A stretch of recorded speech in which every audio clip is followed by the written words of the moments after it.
Senhora Presidente, senhoras deputadas, senhores deputados, depois de congelar as reformas antecipadas às escondidas, colocando em causa regras contratualizadas sem o necessário debate público e diálogo com os parceiros sociais, o Governo insiste em colocar a pensão de reforma dos cidadãos sob pressão e sob pressão constante.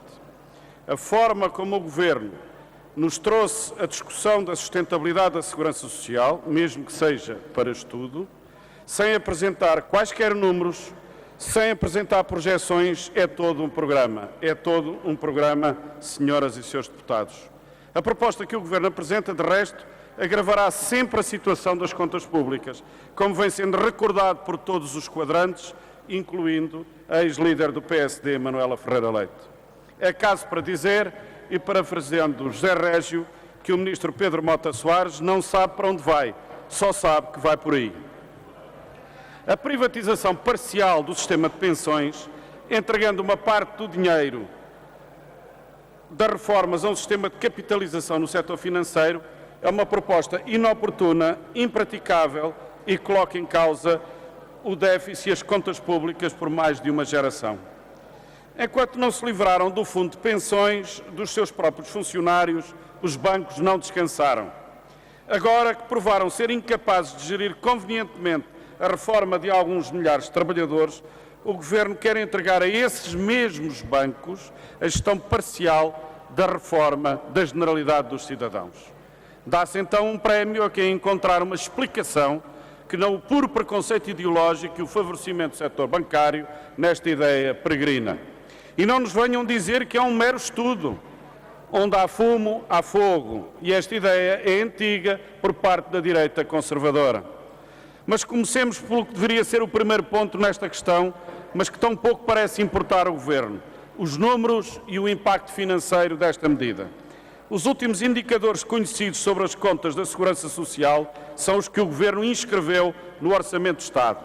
Aí pode ler-se que as projeções futuras sobre o subsistema de pensões de reforma apresentam saldos positivos até 2030 e que este se encontra equilibrado até 2035. A partir daí, até 2050, deverá o Estado recorrer às receitas do Fundo de Estabilização Financeira da Segurança Social. Ou seja, o Governo, diferentemente daquilo que foi projetado no próprio relatório do Orçamento de Estado, lança agora um cenário de apocalipse, dizendo que as reformas dos contribuintes estão em risco sobre um sistema que o próprio Governo assume ter a sustentabilidade assegurada por um prazo de 40 anos. Mas não é só o Orçamento de Estado que o garante.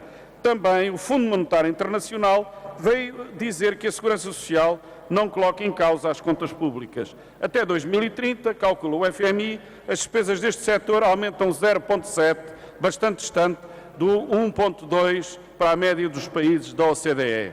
Nada, mas absolutamente nada, explica esta correria do Governo, a não ser a vontade de garantir mais uma renda garantida ao setor financeiro. O problema que existe na Segurança Social, senhoras e senhores deputados, nada tem a ver com a sustentabilidade do sistema de pensões, mas com a incompetência do Governo e a sua obsessão com a austeridade. É o aumento sem precedentes do desemprego e uma política que, em plena depressão económica, tem na facilitação do despedimento a sua pedra de toque. Só isto explica que em 5 meses do Orçamento do Estado, até ao primeiro retificativo de Vítor Gaspar, o saldo positivo da Segurança Social tenha descido dos 355 para os 63 milhões de euros.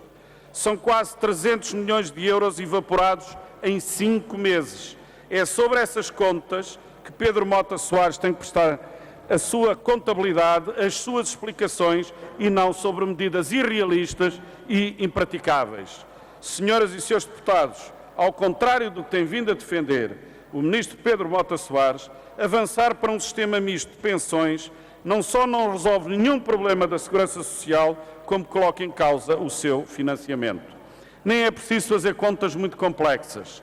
ao permitir que os contribuintes descontem, de forma voluntária ou obrigatória, uma parte do seu salário para um sistema de capitalização de reforma, o Estado recebe menos contribuições, mas continua a pagar as pensões de quem se reforma, de acordo com os atuais cálculos. Como o período contributivo é longo, 40 anos, o déficit nas contas da Segurança Social eternizar-se-á durante anos e anos.